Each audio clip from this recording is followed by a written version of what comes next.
Voici le corrigé de l'exercice numéro 25, page 440.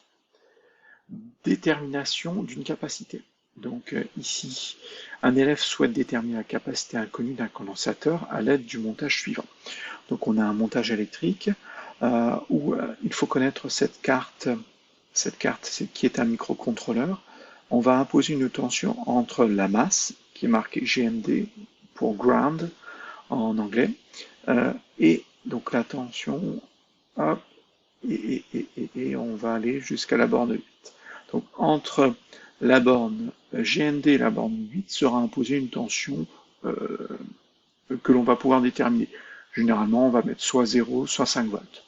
Donc ici, au départ, 0 volts, et tout d'un coup, on va mettre 5 volts entre ça. Donc, dans notre circuit, entre les bornes, la borne GND est comme la borne négative de notre générateur, la borne 8 est comme la borne positive de notre générateur, et sont branchés en série, donc un conducteur ohmique et un condensateur. Ensuite, cette borne-là, cette borne qui est ici, va nous permettre de mesurer la tension bande du conducteur ohmique. En fait, on va mesurer la tension entre la borne GND et la borne jaune, qui est ici. Donc voilà un petit peu ce circuit. La résistance du conducteur ohmique est de 1 kΩ. À t égale 0, la borne 8 en haut du montage, donc c'est celle-ci, passe à l'état haut, c'est-à-dire que la tension entre cette borne et la masse, borne GND en bas, passe alors de 0 à 5,00 volts. Les résultats obtenus sont consignés ci-dessous. Donc ici, on va donc mesurer la tension bande du conducteur ohmique. Attention, c'est un piège. D'habitude, on a directement la tension bande du condensateur. Là, on a la tension bande du conducteur ohmique qui nous est donnée. Donc, et qui est donnée au cours du temps.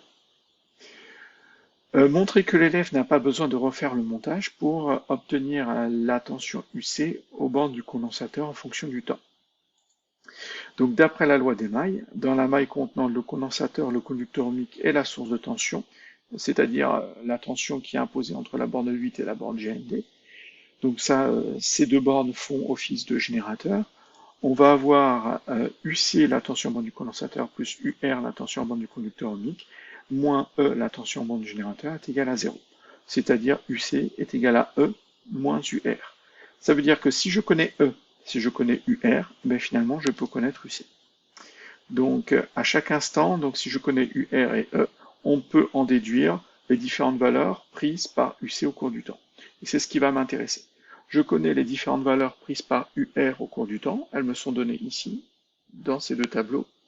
Et E, c'est 5,00 volts. C'est une tension qui est continue, qui prend toujours la même valeur. Donc je connais ces deux valeurs, donc je peux en déduire UC. Donc pas besoin de modifier mon circuit pour aller finalement mesurer la tension borne du condensateur. Connaissant E, connaissant UR, je peux connaître UC. Ensuite, utiliser un tableur ou un langage de programmation pour représenter la tension UC en fonction du temps. Avec un tableur, il faudrait simplement rentrer la valeur, faire un calcul répétitif. Je renote la colonne T, je recopie la colonne UR et je crée une colonne UC qui sera E moins UR et je crée donc cette colonne comme ça. Normalement, ça ne devrait pas trop poser de soucis. J'ai décidé de vous présenter le programme Python. Donc la première des choses, vu qu'on a un graphique à tracer ici, sera d'importer les bibliothèques et la bibliothèque matplotlib qui sera donc connue dans matplotlib, c'est la pyplot dont on a besoin pour tracer les graphiques. Et ce pyplot sera symbolisé, représenté par PLT. Donc dès qu'on aura besoin de quelque chose, d'une instruction qui vient de cette nouvelle bibliothèque d'instructions, on commencera par PLT, point, et on mettra l'instruction. Ensuite, on va créer des tableaux, parce que le but est de tracer un graphique, donc il nous faut des tableaux.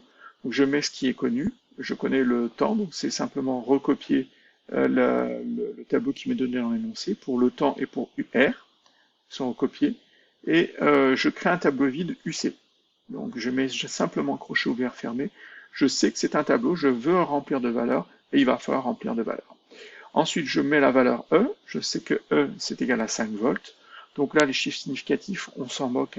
Python, lui, il s'en manque totalement des chiffres significatifs. Donc j'ai mis 5 volts, j'ai pas mis 5,00. Ensuite, avec cette boucle for, je vais remplir le tableau UC.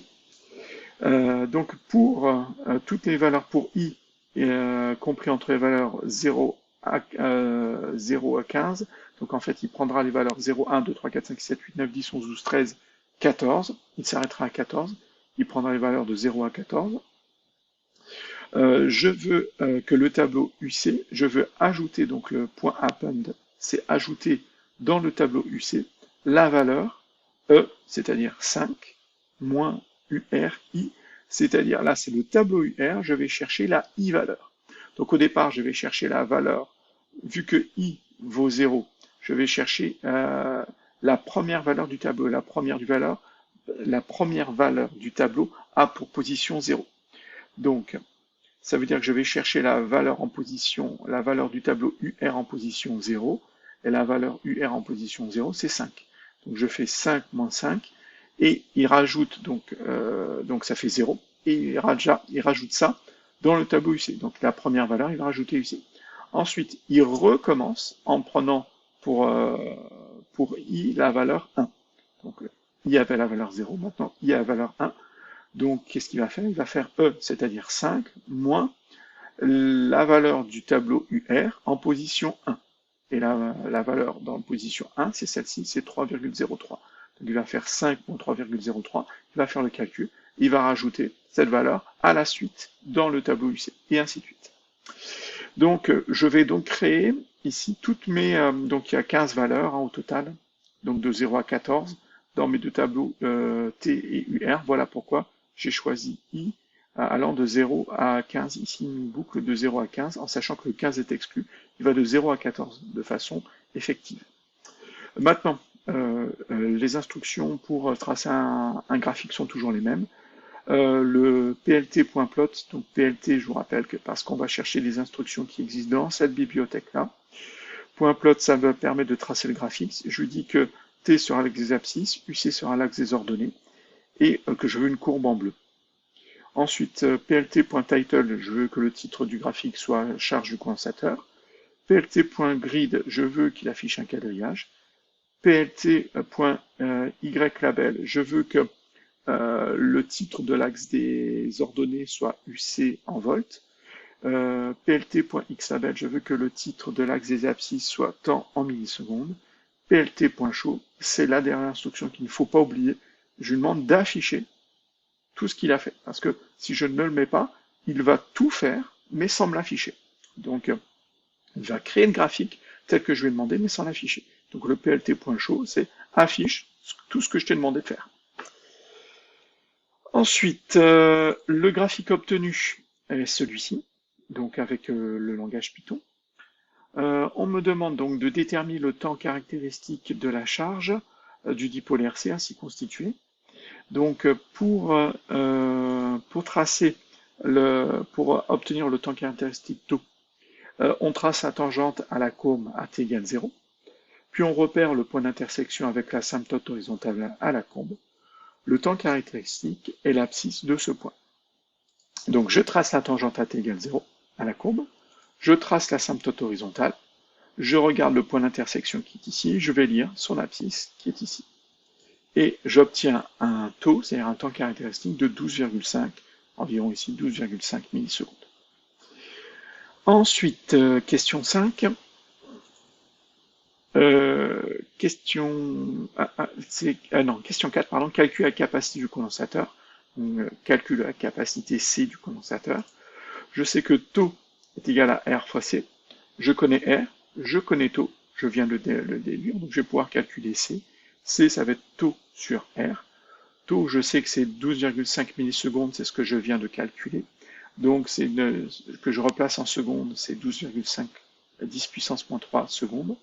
R, on l'avait avant, il est R, si je regarde mon énoncé, il est là. Je sais que R vaut 1 kOhm. Donc 1 kOhm, c'est 1000 ohms, ou 10 puissance 3 ohms. Donc j'étais ici, voilà. Donc je divise par 1000, et j'obtiens 12,5 10 puissance moins 3 divisé par 10 puissance 3, ça fait 12,5 fois 10 puissance moins 6 farad, c'est-à-dire 12,5 microfarad. Voilà, j'ai calculé C. Ensuite, pour améliorer la précision de la détermination de C, faudrait-il donc que faudrait-il faire faudrait-il augmenter ou diminuer l'intervalle de temps entre deux mesures pour une même durée totale d'enregistrement? Donc là, je vois que C, pour déterminer C, il a fallu connaître R, mais R, c'est donné dans l'énoncé, et il a fallu utiliser taux, et taux a été déterminé par une lecture graphique, par une construction graphique. Donc plus le graphique sera précis, plus j'aurai un taux précis, et plus j'aurai C de façon précise. Donc en fait, qu'est-ce qu'il va falloir faire ici? On peut voir déjà, la première des choses, c'est qu'on peut voir qu'il manque un point important, c'est AT égale 0. Il n'y a pas de point. C'est-à-dire que si je retourne sur l'énoncé, je n'ai pas t égale 0, j'ai t égale 5 millisecondes. Donc il me manque t égale 0 là, et la valeur de UR à t égale 0. Donc ça, je l'ai inséré directement dans mon tableur, parce que sinon la construction graphique n'était pas bon. Donc pas dans le tableur, dans le programme. Regardez, j'ai ajouté un t égale 0, et un t égale 0, j'ai mis UR qui prenait la valeur 5 volts. Vu que le condensateur est totalement déchargé au début, eh ben, UC vaut 0. Eh ben, UC plus UR est égal à E. Donc si UC vaut 0, il me reste UR est égal à E. UR sera égal à 5 volts. Donc c'est ce que j'ai fait. Et ça m'a permis d'avoir ce point 0, 0, le point du graphique qui me manquait. Si je regarde maintenant le graphique, je vois que les points sont très espacés les uns des autres, ce qui fait que j'ai un graphique qui est très saccadé, pas très joli. Donc il faudrait augmenter le nombre de points. Et pour augmenter le nombre de points, pour avoir une courbe plus jolie, et donc pour avoir une tangente à t égale 0 plus jolie, et donc plus précise, et donc avoir un taux plus précis, et donc une capacité plus précise, il va falloir donc avoir plus de points sur la courbe. Et pour avoir plus de points sur la courbe, il va me falloir diminuer l'intervalle de temps. Donc, en regardant le graphique, on peut voir que le nombre de points autour de t égale 0 est très insuffisant. Il faut diminuer l'intervalle de temps entre deux mesures pour avoir plus de mesures, donc plus de points. Si j'ai plus de points, j'aurai une tangente plus précise à t égale 0, donc j'aurai un taux plus précis, et si j'ai un taux plus précis, j'aurai une capacité C plus précise.